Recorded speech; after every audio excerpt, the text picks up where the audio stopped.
Okay, welcome everyone. So I have a question for you. I can try to squeeze everything into today's lecture, or I could go a little slower and spread it over today and Friday. Do you guys have a preference? How many people want me to squeeze it into today? Okay. How many people prefer a little slower? Okay. All right. So I don't know. I'll do my best to squeeze it, but so what we're going to talk about today is an approach that is similar in spirit to k-means, but a bit more probabilistic. And we will learn about the expectation maximization algorithm, which is a general approach that can be used in lots of situations. So let's just start at the beginning. So what we're going to talk about today starts with the idea of multivariate Gaussians. And so I think you've all seen this equation before, but if I have several random variables in a vector x that are jointly Gaussian, then I write the PDF this way. So here we have a quadratic form that's exponentiated, and here we have a scaling factor so that this thing integrates to 1. We sometimes abbreviate it like this, Gaussian or normal with variable x, mean mu, covariance matrix Q. And when you look at the PDF, this would be in the case of 2 dimensions. So you have something like this. I guess this would be like x1, x2. You get a bump-shaped thing, which is centered at the mean, mu. And what's interesting is that when you look at these cost or these equal probability contours, they're ellipses. And if you want to know how those ellipses are tilted, so here's like the scatter plot, which you can also see as elliptical. We know that ellipses have a principal axis and a minor axis. And it turns out that in order to figure out the directions of those axes, you just take an eigendecomposition of the covariance matrix Q, and then the eigenvectors tell you the directions of the principal axes, and the square root eigenvalues tell you the different lengths. Okay, so here we also see this PCA style ideas showing up in multivariate Gaussians. Okay, so if you have a scatter plot that looks anything like this, then a multivariate Gaussian is a great model for it. And there's, maximum likelihood ways to compute the mu and the q. We've done it for the scalar case. The vector valued case is not so different. But in this unit, we've been talking about scatter plots that might look more like this, where you have a cluster of points here and a cluster of points here. So in that case, a single Gaussian is not going to be a good fit for this, but what's called a Gaussian mixture model could be a good fit. So a Gaussian mixture model is a weighted sum of Gaussian PDFs. So the weights, call them gamma k. They must be non-negative. They must sum to 1. That is needed for this to be a valid PDF that sums to 1. And here you can see in this picture, you would have, in this case, 2 Gaussian components. One of them would have a mean here, and that would be like mu1, and then q1 would determine those contours, and then mu2 would be this center, and then q2 would determine those elliptical contours.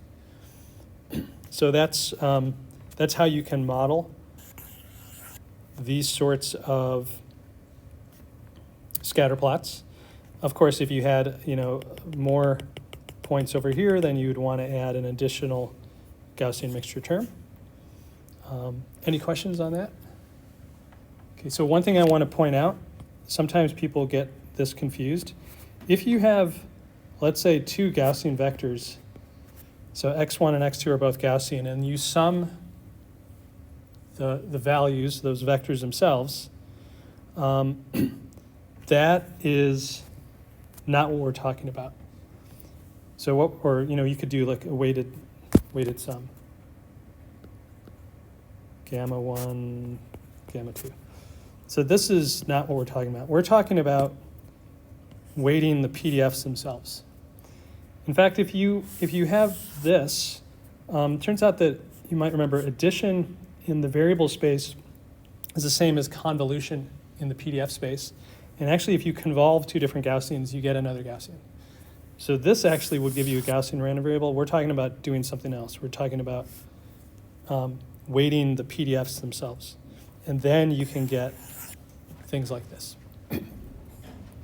Okay, so once we have this sort of model, it's not too much of a stretch to see that we can use this to cluster. So in particular, the very first thing we would need to do is, given a data set of those points, of course, the points would come to us without any colors. They would just be points, here and here. We would first need to figure out what are the Gaussian mixture model parameters that fit the data. We'll talk about that later today. Next, if you give me a test sample, like this sample, the way I could cluster is I could say, well, what's the probability that this sample is coming from this Gaussian versus what's the probability that it's coming from this Gaussian? And if the probability is coming from here is greater than the one that's coming from here, I would cluster that point as belonging to this component.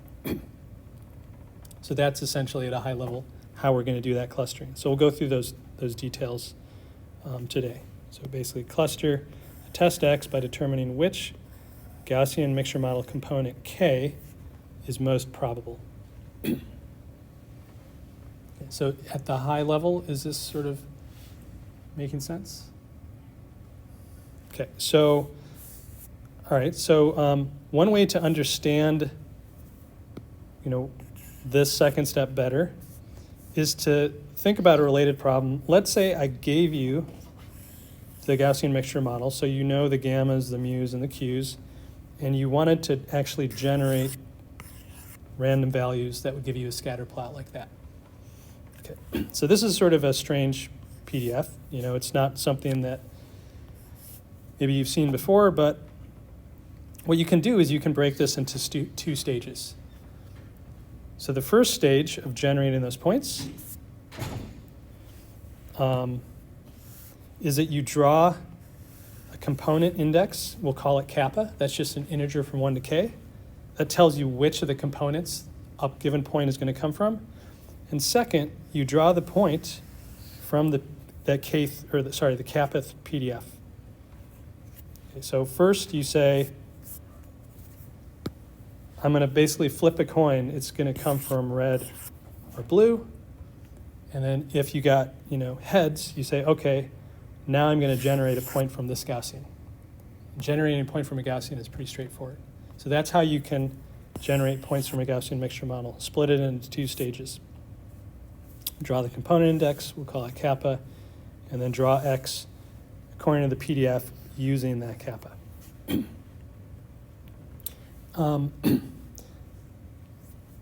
Is that part pretty clear? Okay, so the way that you draw the component index is you have these different probabilities here, gammas. If you put them together in a vector, that's a probability mass function this would tell you what's the probability of drawing the first component, this is what's the probability of drawing the last component, and you have all the other components in between. So in other words, we have that probability cap equals k is just gamma k. And now if you've selected the component, let's say the component is k, then you could say the probability of x, given that it's coming from the kth component, is just simply a regular old Gaussian with the kth mean and kth covariance. Okay. And one way we can see this, prove ourselves that this is in fact the same thing as generating samples from the Gaussian mixture model, is to just say, all right, let's start with the probability distribution x, any probability distribution. Let's introduce this new random variable kappa. So by the law of total probability, I can say I have the density of X and kappa, and then I'm integrating over all the possibilities from kappa. That gives me P of X. As a second step, you could say, well, I have this joint probability, Px comma kappa. I can write that as Px given kappa times probability of kappa. And as the last thing is you can see, okay, just plug this into here and plug this into here, and then you get exactly the Gaussian mixture model that we started with. So this just shows you how these ideas basically lead to the Gaussian mixture model that we want to draw samples from. Okay, so sampling is not really our primary objective right now, but it's more understanding that we can sort of inject this new random variable kappa in there, even though kappa does not explicitly appear anywhere in this equation. We are basically saying I can think of a new random variable that's called a hidden variable. And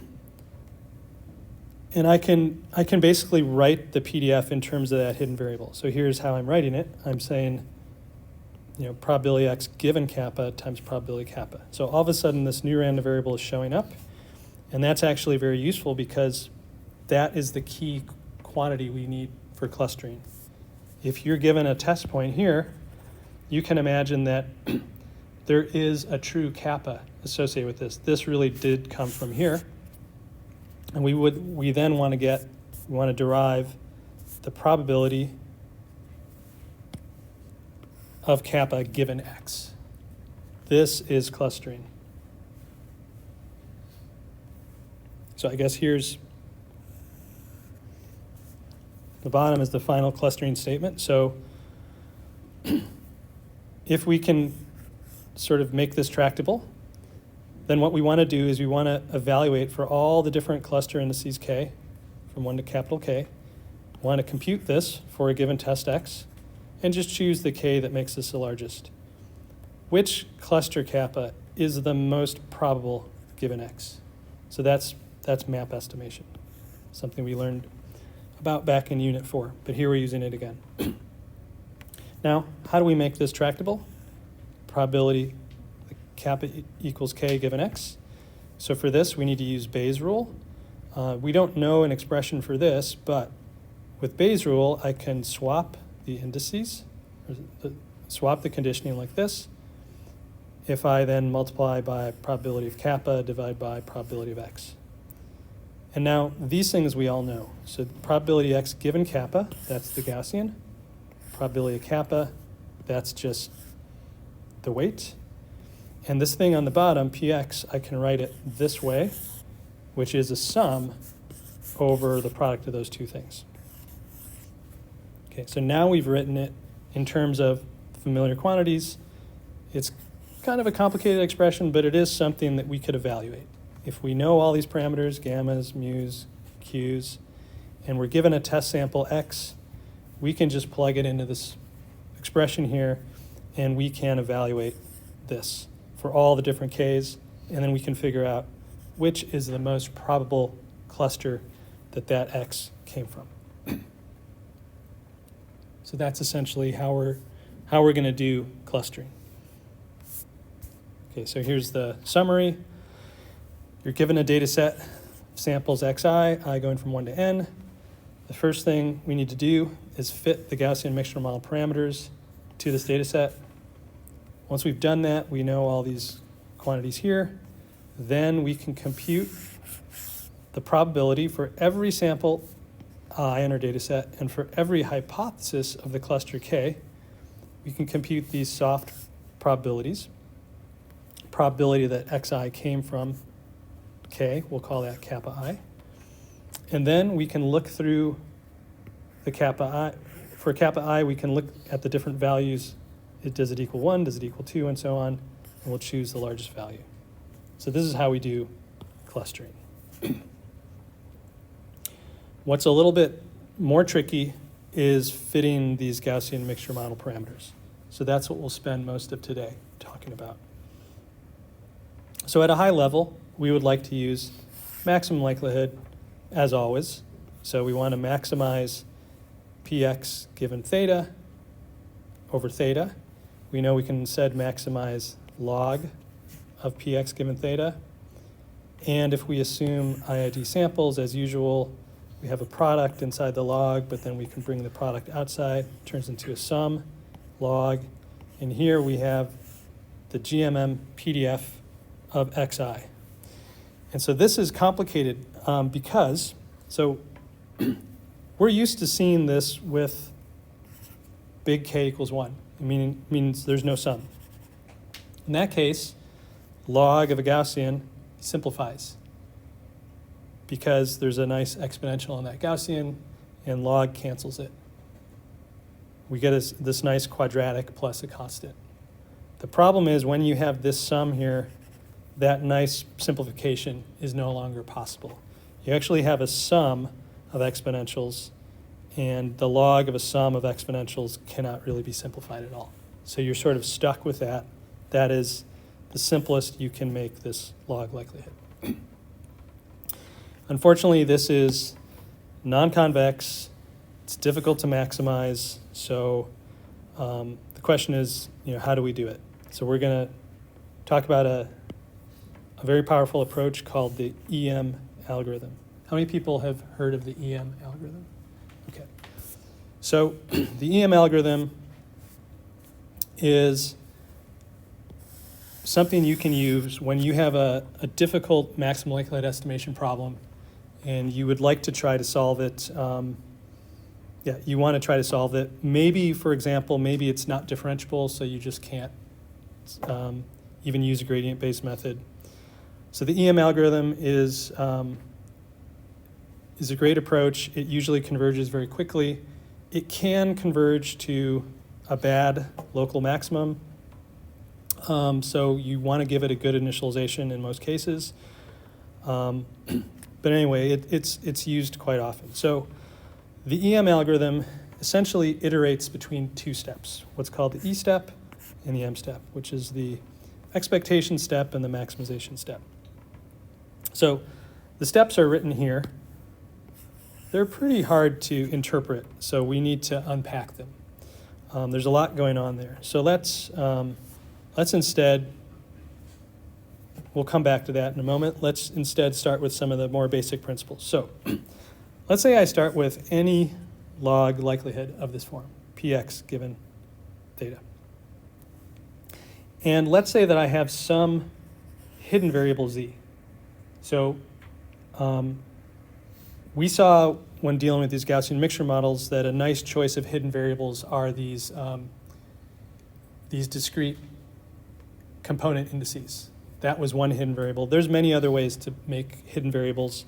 For a given problem, for a given log px, there's often various choices of hidden variables, and some will work better than others. But let's imagine that we have come up with a choice of our hidden variables.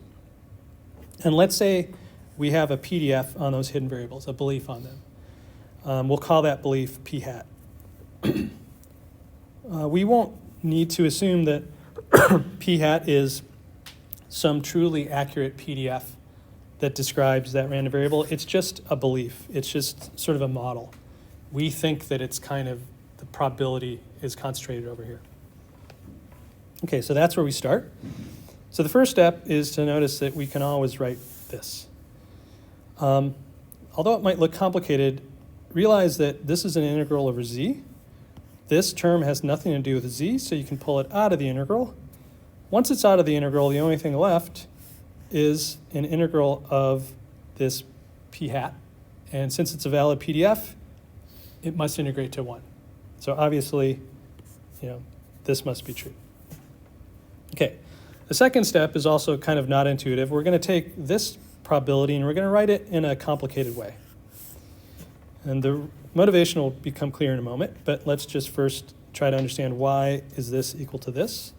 So first of all, you can see these things, p hats can cancel. And so then the remaining question is, why is p of x equal to this thing here, that ratio? So we can answer that question by noticing that if you have pz given x, I think knowing our conditional probabilities, we know that that's pz and x divided by px.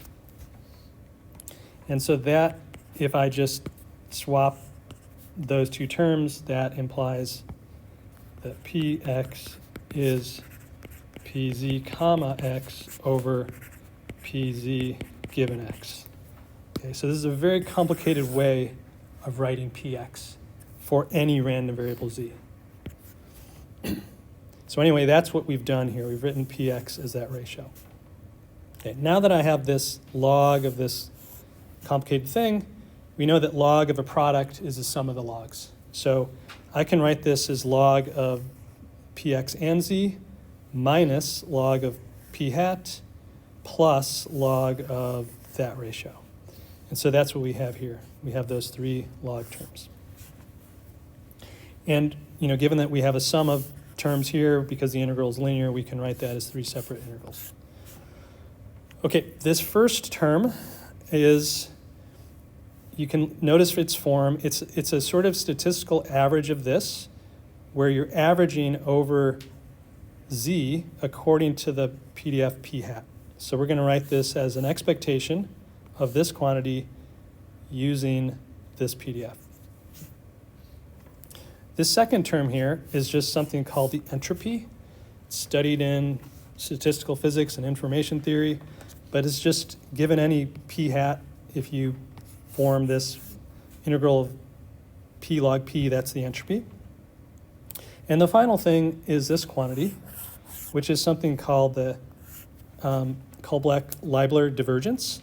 This is also something in information theory. But basically, it's a way, if you're given any two PDFs and you want to come up with a single number to compare them, the KL divergence is probably the most common one.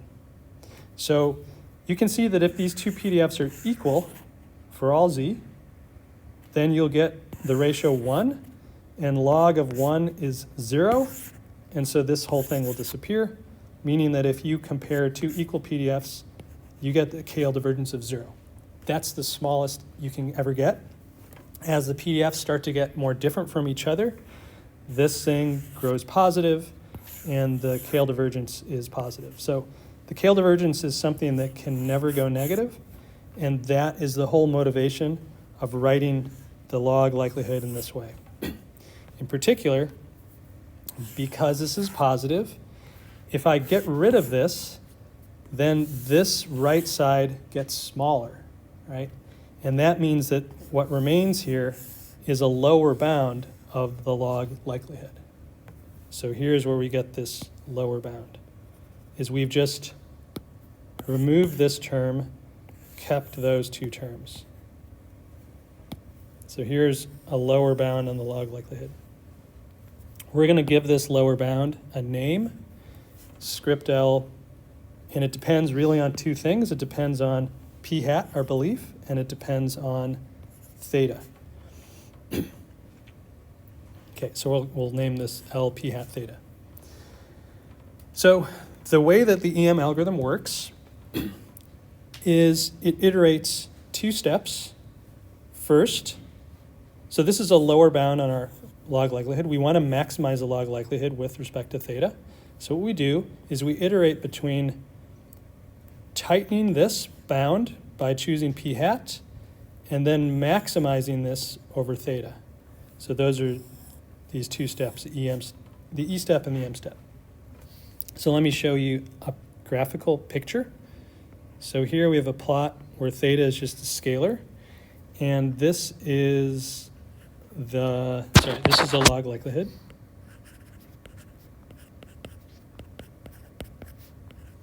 And you can see this is sort of a challenging log likelihood because it's not differentiable.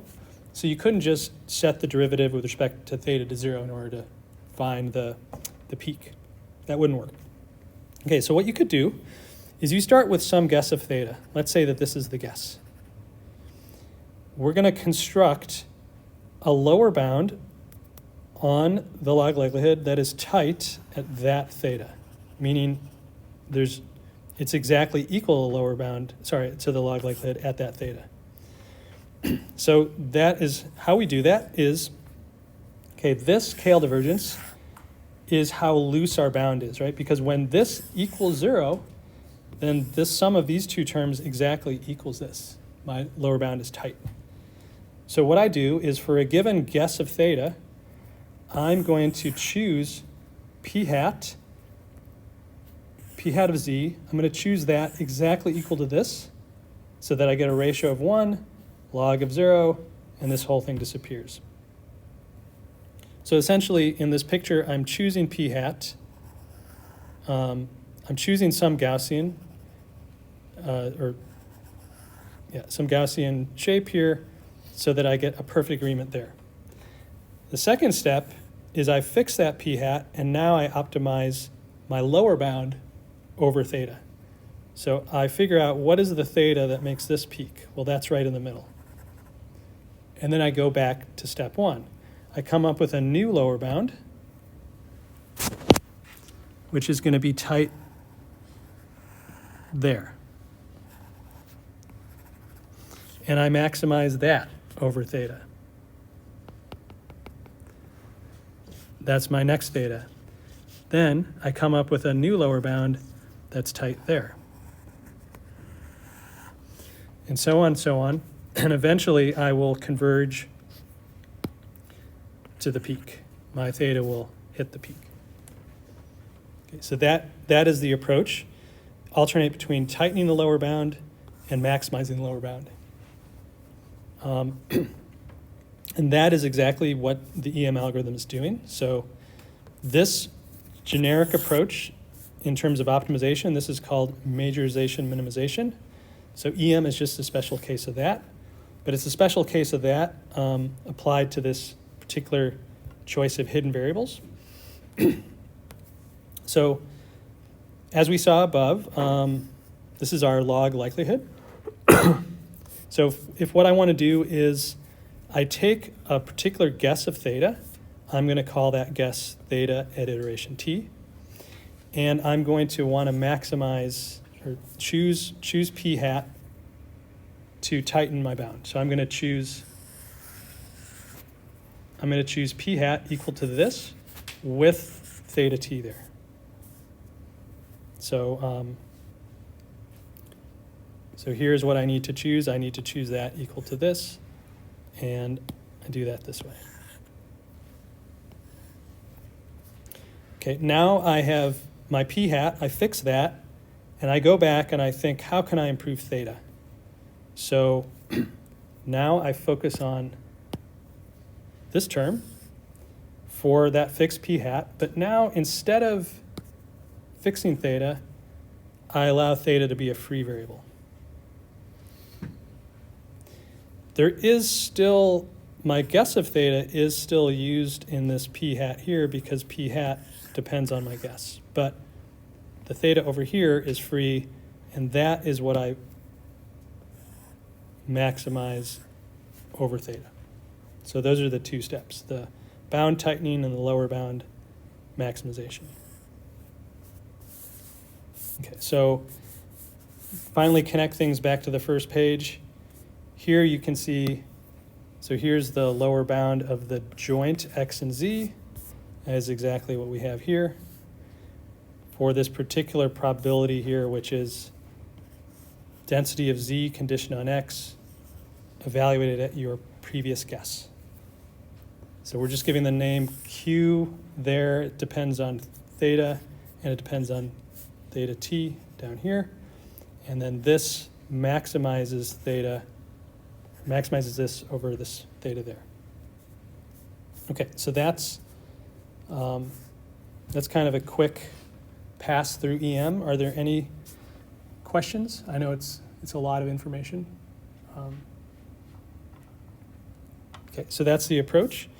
The next question is, how do we apply this to Gaussian mixture model fitting? So basically, we first need to choose our hidden variables. We saw that a nice choice of hidden variables is these kappas. So we'll call that vector k. So we're calling this z, but z is now going to be this kappa vector. These k's are just discrete component indices. It tells us which of the mixture components the sample xi came from. Okay, so this thing that we need for EM, this is going to be the integral over pz, or now p kappa, and then our log likelihood. Or log, actually it's the joint of x and kappa.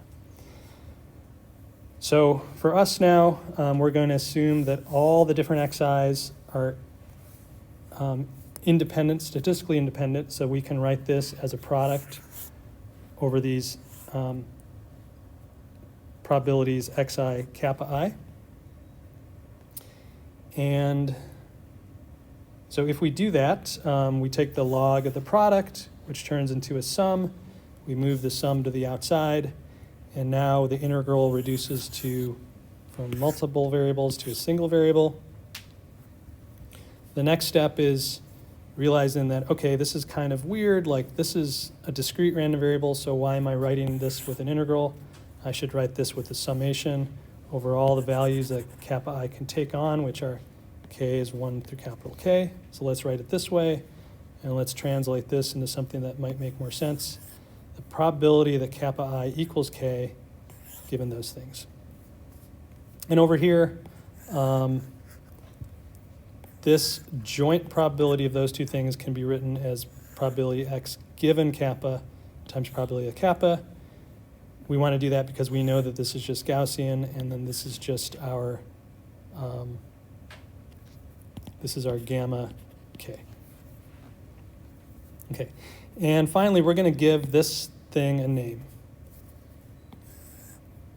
So this is going to show up a lot. This is, at the tth iteration, for the ith data sample, this is the probability that comes from cluster K. And we saw before that that could be written this way, using Bayes' rule. So, so basically, yeah, so this is what we have. We know how to compute this term. We know how to compute these terms, as we said before. So essentially, that's this Q function in the EM algorithm. Okay, so this is the E step. The M step maximizes over the different parameters. So we actually have a bunch of parameters. We're going to maximize them one by one. It's a variation of EM. Ideally, you would maximize them all jointly, but we're just going to go one by one. So this is what we want to maximize. We maximize this over these gammas, these mu's, these q's. So the first thing we'll do is we'll maximize the gammas. But to do this, we actually have a constraint that they must sum to 1. So we're going to use this constrained optimization thing we learned about in the end of Unit 6, where we have a Lagrange multiplier. This enforces the constraint. And now we have to optimize over both lambda as well as the gammas. So when you take the partial derivative with respect to gamma to k, this log turns into a 1 over k, and this thing turns into a lambda. So we know that 0 equals this. So if I multiply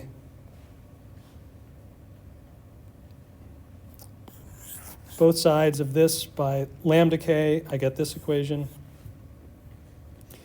And if I,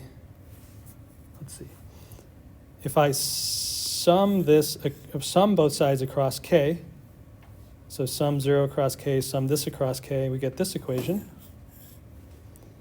And finally, if we remember this sums to 1, so the second term is gamma, and then this also sums to 1 for each I. So this simplifies. And basically, we know 0 equals n minus lambda, so lambda must be equal to n. So fortunately, now we know the value of lambda. We can plug that back in. We plug lambda equals n here, and we solve for gamma k. Gamma k is just that. So these are some parameters we've computed, so now we know how to update gamma k. Next step is to maximize over mu k. So for that, we set the gradient of this term with respect to mu k to 0. So we have to set the gradient of this to 0. So because this is a single log we're working with, log of the Gaussian, single Gaussian, We know that that is going to be quadratic plus a constant, and we know how to do that. The gradient, that gradient gives us this, and so on and so on. Anyway, this, we need to set this to 0, which gives us tractable equation from UK. Something similar can be done with QK, although I don't give the details. And just to summarize the whole algorithm then, you initialize with some guesses of all those parameters. You compute all those soft probabilities for each sample, and using those terms, you compute everything else, the gammas, the mu's, the q's, for the next iteration, and you just keep iterating over and over like this. So how do you initialize? It's common to use k-means for this. And in particular, you set this to the fraction of samples that k-means assigns to class K, or cluster K. And you also compute those from the samples assigned by k-means plus plus. And one last thing is that when the dimension is large, this is a D by D matrix, so people often approximate it as diagonal. It's not as good as non-diagonal, but it's just for tractability. Okay, so here's a visualization of how this works. So this is our original data. The way we will represent these parameters is so this is the center of one of the Gaussians we have two Ks here. So one of the centers is here, one of the centers is here initially. And then we'll think about the covariance matrix in terms of a single contour of the PDF. So if we initialize the covariance matrix at identity, the contours are circular. So we have one of our Gaussian mixtures components is here, the other is here. So the first thing we do is we compute the soft assignments for all the samples I and for these two different clusters. And the way we'll plot this information is we'll use color. So if a sample is more likely to come from here, we'll color it more red. If a sample is more likely to come from here, we'll color it more blue. You can see the ones in the middle are purple. Okay, so here you can see the values of these shown as colors. And using these other equations here, we can, from those colored samples, we can come up with new means and covariances, which look like that. Based on the new means and covariances, we come up with new soft assignments, and we keep iterating. So this is first iteration, second iteration, 5th, 20th. You can see eventually the mixture components converge to those two locations. Okay, so that's sort of a visualization of this. So in spirit, it's a lot like the Lloyd's algorithm for k-means, but it's sort of softer. It depends. You don't make hard assignments. You make soft assignments on all the samples at every iteration. All right. Any questions on this? Okay. All right, so comparing to k-means, so EM computes soft assignments, k-means computes hard assignments. EM estimates covariances, while k-means implicitly uses scaled diagonal covariances. We know for k-means, we had these Voronoi cells that had piecewise linear boundaries. For EM, it turns out you get piecewise curved boundaries defining the different cells.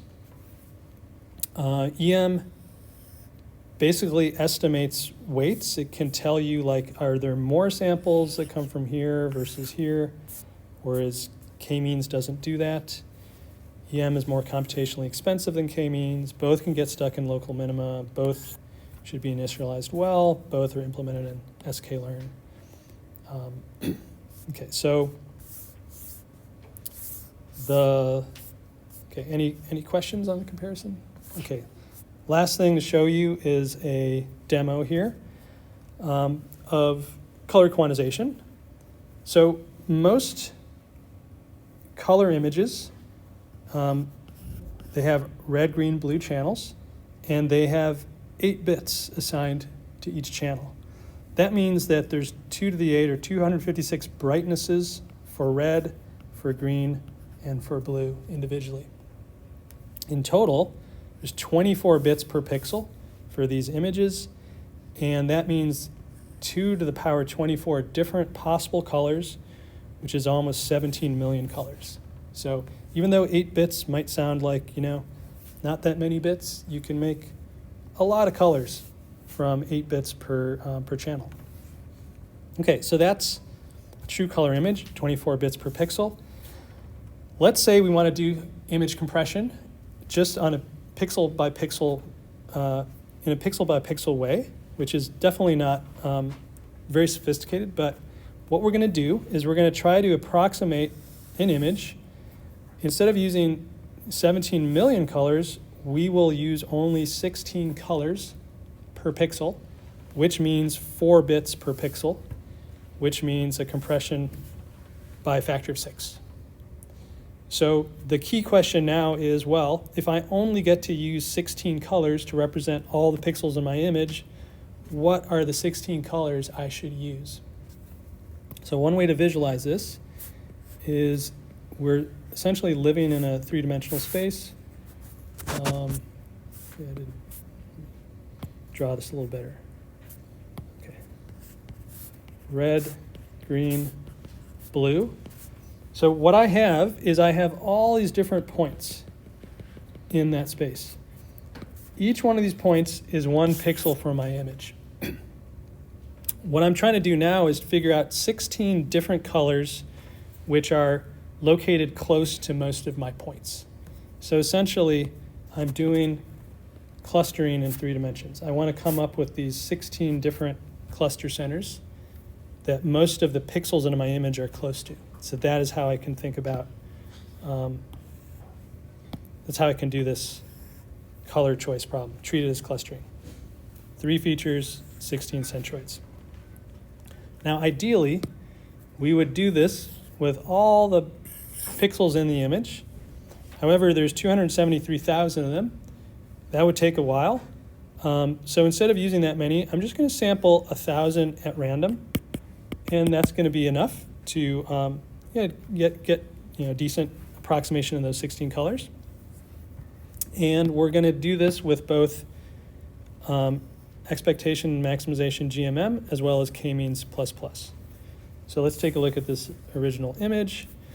You can see in the original image, because you have now, even though there could be 16 million different colors, there's only 273,000 different pixels, and it turns out there's 96,000 different colors. But you can see there's very nice smooth changes of color through the sky and the water and so on.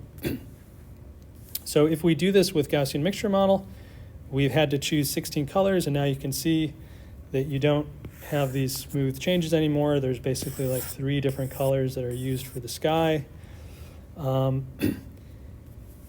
Same deal with k-means, but in comparing k-means to GMM, you can see that GMM is a little bit better.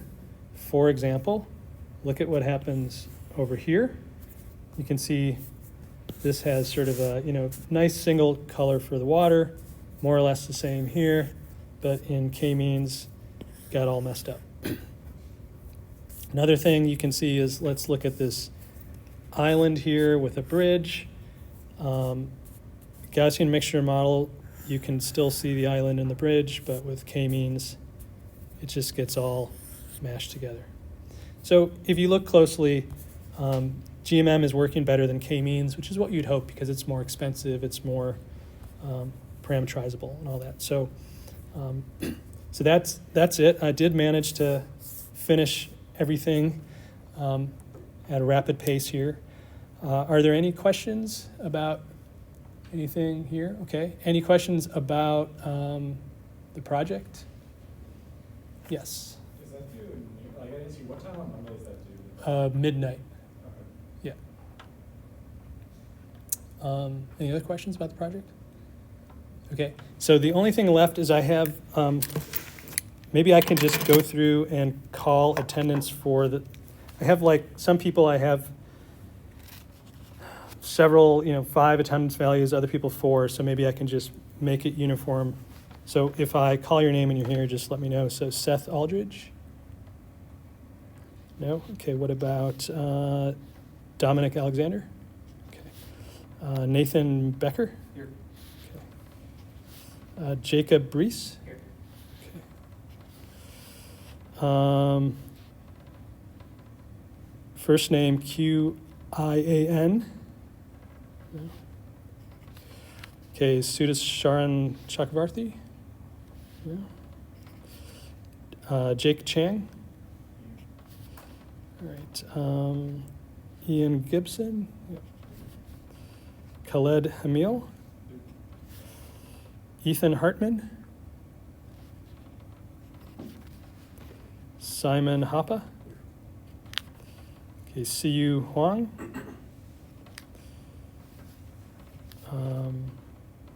Ashton? Yes. Kevin Kim? Yep. Jack? Josh? Yes. Joe Lippis? No. Okay, Arman Mezad? No. Alex Miller? Blake Morse? Likith Narankurthi? Herberto Nurse? Michael Otterman? Alec Robertson? Ram Saiganish? Fatima is not here. Aiden Short? William Sirpatowski? Yeah. Okay. Victoria Smith? Zach Tebin? Sri Tirumalaraju? Levi Waldron? Here. Okay, Maxwell Zen? Sean Yan? Brandon Young? And Raymond Zhang. Okay. All right, so they got that. So I don't have any more material to cover on Friday or Monday, so I don't think we'll need to have lecture. I'll make myself available for office hours tomorrow, Thursday, if you have any questions about the project. And it's great to get your feedback on the course. If you fill out the SEIs, you can let me know, what you liked about the course, what you didn't like about the course, so I can make it better for future semesters. I'm always trying to improve it. Any other questions about anything? Great. Well, thanks for all your hard work over the semester. Hope your final projects finish out well. And I'll see you guys next time I see you.